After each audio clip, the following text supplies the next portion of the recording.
Hi everyone, welcome back to explore literature. इस video के अंदर हम डिस्कस करने वाले हैं जी subject ideas in Indian political thought की unit 4 Swaraj Gandhi. I hope आपने बाकी सारी यूनिट्स देख ली होंगी जिनकी वीडियोस ऑलरेडी अपलोड कर दी गई हैं, तो उसका लिंक आपको डिस्क्रिप्शन में भी मिल जाएगा और आप वैसे भी चैनल पे जाके पूरा प्लेलिस्ट चेकआउट कर सकते हैं। Alright, so now without wasting much of your time let's start the video. तो सबसे पहली बात जिसके बारे में हम डिस्कस करेंगे that is city in village.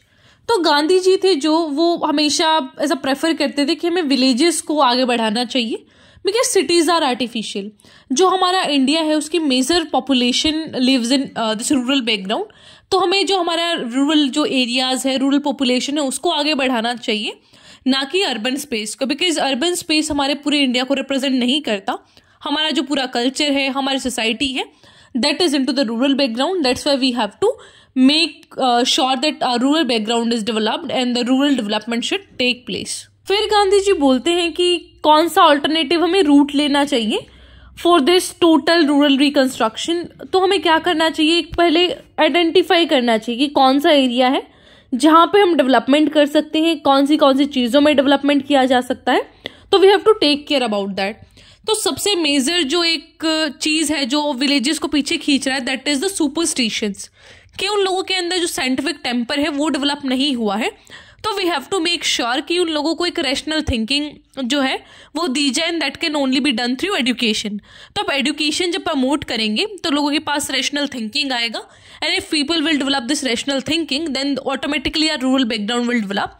जब हमारे रूरल एरियाज डेवलप हो जाएंगे तो मेजर पॉपुलेशन डेवलप हो जाएगा। अगर मेजर पॉपुलेशन डेवलप है then the nation will prosper. फिर गांधी जी बोलते हैं कि हमें क्या करना चाहिए, एक पार्टनरशिप डेवलप करना चाहिए विलेजेस और सिटीज के अंदर।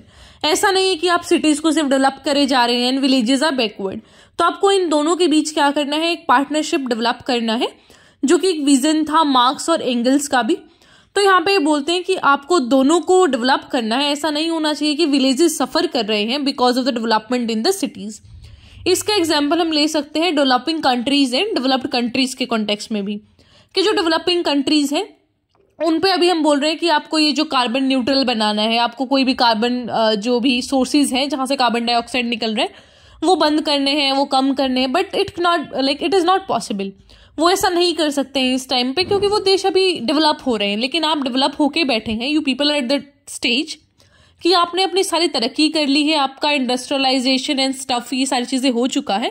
तो आप तो बोल सकते हैं स्टेज पे बैठ के कि ठीक है आप ये मत करिए वो मत करिए, बट एक डेवलप्ड नेशन इस टाइम पे इतना सशक्त नहीं है कि वो ऐसे डिसीजन ले सके, वो अपना सारा इंडस्ट्रियलाइजेशन है जो उसको रोक सके। तो आपको ये मेक श्योर करना होगा कि सारे लोगों का जो एक थॉट प्रोसेस है वो साथ में हो, किसी का नुकसान ना हो, सभी का फायदा हो। तो you have to take everyone equally इस पूरा जो डेवलपमेंट का प्रोसेस है उसके अंदर।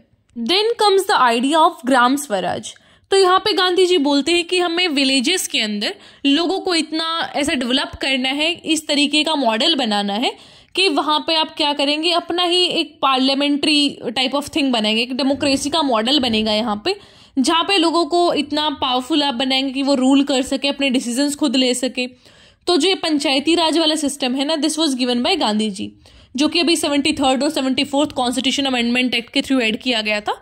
तो वो वाली चीजें उस टाइम पे गांधी जी ने बोली थी कि इतना आपको लेवल पे डेवलप करना है विलेजेस पे, ताकि रूट लेवल पे डेवलपमेंट हो सके। ऐसा नहीं कि दिल्ली में बैठी हुई सरकार is for like making the policies for the rural background. तो आपको लोकल लेवल पे भी सरकार बनानी होगी, लोगों को डिसीजन मेकिंग पावर देना होगा, इतना रिसोर्सेज देना होगा so that those people can develop. तो इनके जो क्लोज एसोसिएट थे J.C. कुमारप्पा, उन्होंने टर्म कॉइन किया था विलेजिज्म, जिसको बहुत ऐसा अच्छे तरीके से गांधी जी ने यूज किया अपने रूरल स्वराज के कॉन्सेप्ट में। तो जो कुमारप्पा थे, he was against the use of chemical fertilizers, कि आपको ये जो केमिकल फर्टिलाइजर्स है उनको यूज नहीं करना है बल्कि ऑर्गेनिक मैन्योर को यूज करना है for this economy of permanence against the man made economy of transience. तो यहाँ पे क्या बोलते हैं कि हमें एक अच्छी इकोनॉमी चाहिए। ऐसा नहीं कि आप एक डेवलपमेंट की स्टेज में सारी चीज़ों को बर्बाद करके रख दे रहे हैं। आपको सिर्फ एक टाइम पे डेवलपमेंट चाहिए, तो you people are just spoiling everything. आप ये नहीं देख रहे हैं कि क्या चीज़ बर्बाद हो रहा है, क्या कुछ चीज़ें बैकग्राउंड में हो रही हैं, you people are just seeing कि पैसा मिल रहा है, तो दिस पैसा should not be counted on the cost of environment. Environment को भी उतना ही तवज्जो आपको देना है, उतना ही इंपॉर्टेंस आपको देना है जितना कि आप अपने रिसोर्सेज, इकोनॉमी और डेवलपमेंट को दे रहे हैं। तो ये सारी चीज़ें हैंड इन हैंड चलनी चाहिए, एक सस्टेनेबल मॉडल होना चाहिए सारी चीज़ों को करने का। गांधी जी के अकॉर्डिंग जो स्वराज था उसका मतलब है सेल्फ रूल, कि आपके अंदर इतना मॉरल ऑटोनॉमी है ताकि आप अपने डिसीजंस खुद ले सकें और सेल्फ रिस्ट्रेन रहें आप। तो यहाँ पे वो लिंक करते हैं स्वराज को स्वदेशी और सेल्फ रिलायंस के साथ। तो here is a quote from his speech और whatever, that Swaraj for me means freedom for the millions of my countrymen. I'm not interested in freeing India merely from the English yoke. I'm bent upon freeing India from any yoke whatsoever. I have no desire to exchange King Lok for King Stock. There is no freedom for so long as one man, no matter how highly pleased he may be, holds in the hollow of his hands the life, property, and honor of millions of human beings. It is artificial, unnatural, and uncivilized institution. The end of it is an essential preliminary of Swaraj. तो यहाँ पे in short ये बोल रहे हैं कि मैं ये नहीं चाहता कि जो अंग्रेज हैं उनसे शासन लेके आप कुछ ऐसा परमानेंट लोगों के हाथ में दे दें या फिर एक किंग रूल यहाँ पे एस्टेब्लिश हो, बल्कि आई वॉन्ट डेमोक्रेसी जहाँ पे लोग अपने रूलर्स को खुद चुन रहे हैं। तो this is also said by this Jawaharlal Nehru कि हमें ऐसा शासन लेके आना है जहाँ पे लोगों के पास पावर हो। एक आदमी को हम बिल्कुल भी पावर देने के पक्ष में नहीं है। ऐसा ना हो कि आज यहाँ पे अंग्रेज रूल कर रहे हैं, कहीं एक और आदमी आके फिर रूल करने लग जाए। तो we don't want that thing. We want a independent and democratic nation instead of the monarchy established by the people. अब बात करते हैं कि जो गांधी जी है वो इंडस्ट्रियलाइजेशन के बारे में क्या विचार रखते थे।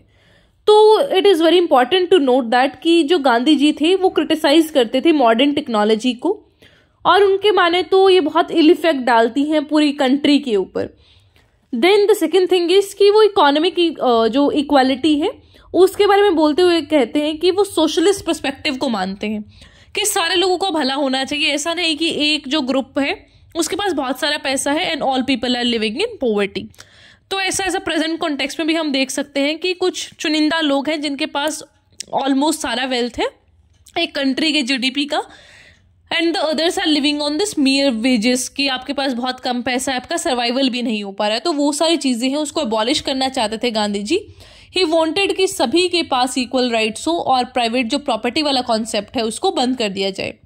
ही ऑल्सो एक्नॉलेज कि सोशल कॉन्फ्लिक्ट तो होगा ही, जहाँ पे लोग प्रॉस्पर करेंगे, कोई लोग अमीर होंगे, कोई गरीब होंगे, बट टू अवॉइड दिस हमें क्या करना चाहिए, नॉन वॉयलेंट तरीकों का इस्तेमाल करना चाहिए। आपको लड़ाई झगड़ा नहीं करना है, बातों से सुलझानी है सारी चीज़ें। Because for him this non violent method या फिर कहें जो सत्याग्रह का मेथड था that was the most powerful tool किसी के साथ भी लड़ने के लिए। Next is Gandhi's take on machinery, कि मशीनरी के लिए क्या विचार रखते थे गांधी जी। तो इनका मानना ये था कि हमें लिमिट ऐसा क्वांटिटी में या फिर लिमिटेड मशीनरी का यूज करना है, सिर्फ उन मशीन्स का यूज किया जाए जो आपके बेसिक ह्यूमन नीड्स को सेटिस्फाई कर सकें। ऐसा नहीं कि आप बड़ी बड़ी मशीनें रख रहे हैं हर एक चीज के लिए, इससे एक तो लोगों को जो वो है क्वालिटी है वो कम मिलेगा। Then the second thing is कि जो हमारा ये एम्प्लॉयमेंट वाला चीज है वो भी कम हो जाएगा। तो यहाँ पे वो बोलते हैं कि we have to use this machinery ऐसी ऐसी चीजों में जहाँ पे लोगों को सिर्फ क्वालिटी की चीज मिले, जैसे कि फूड प्रोडक्शन में, शेल्टर में, हेल्थ केयर में, बेसिक एजुकेशन में। तो यहाँ पे वो बोलते थे कि अगर हम ज़्यादा मशीनरी लेके आएंगे इंडिया के अंदर तो लोग ऐसा अनएम्प्लॉयड रह जाएंगे, अंडर एम्प्लॉयमेंट हो जाएगा। तो इस वजह से लोग हैं जो आगे नहीं बढ़ पाएंगे। तो गांधी जी हैं वो रिजेक्ट करते थे ये जो मैकेनाइज्ड इंडस्ट्रियलाइजेशन है उसको on the moral and economic grounds. Gandhi ji के अकॉर्डिंग जो ये मशीन्स हैं वो सिन है मॉडर्न सिविलाइजेशन का, और जो इनके विचार हैं वो वेस्टर्न पैरेलल में रूसो से मिलते थे। तो रूसो के भी यही आइडिया थे कि भाई पास्ट में तो अब जाया नहीं जा सकता, लेकिन अभी जो हमारे पास है उसके थ्रू हम इंडिपेंडेंट सेल्फ गवर्निंग जो एक सिस्टम है उसको लेके आएंगे, that will be self sufficient. जो गांधी की आइडियल है वो है एक एनार्किस्ट सोसाइटी जहाँ पे हर एक इंडिविजुअल के जो लॉज है उनसे वो खुद को गवर्न करे, वो पीसफुली रहे और गुडविल है जो सबकी उसको ध्यान में रख के काम किया जाए। तो एक तरीके से थोड़ा मार्क्सिस्ट वाली चीजें भी है जो आती हैं गांधी जी के अंदर, सोशलिज्म की भी ये बात करते हैं। इसी के साथ आपकी जो पूरी यूनिट है वो कंप्लीट होती है। आई होप आपको समझ आया होगा। कोई क्वेश्चन है उसे आप पूछ सकते हैं। And don't forget to subscribe the channel. You people are not subscribing it, I don't know why. तो please don't forget to do that and also share the video with your classmates and friends. Also like the video. I'll meet you in the next video. Till then, take care, stay happy, stay healthy.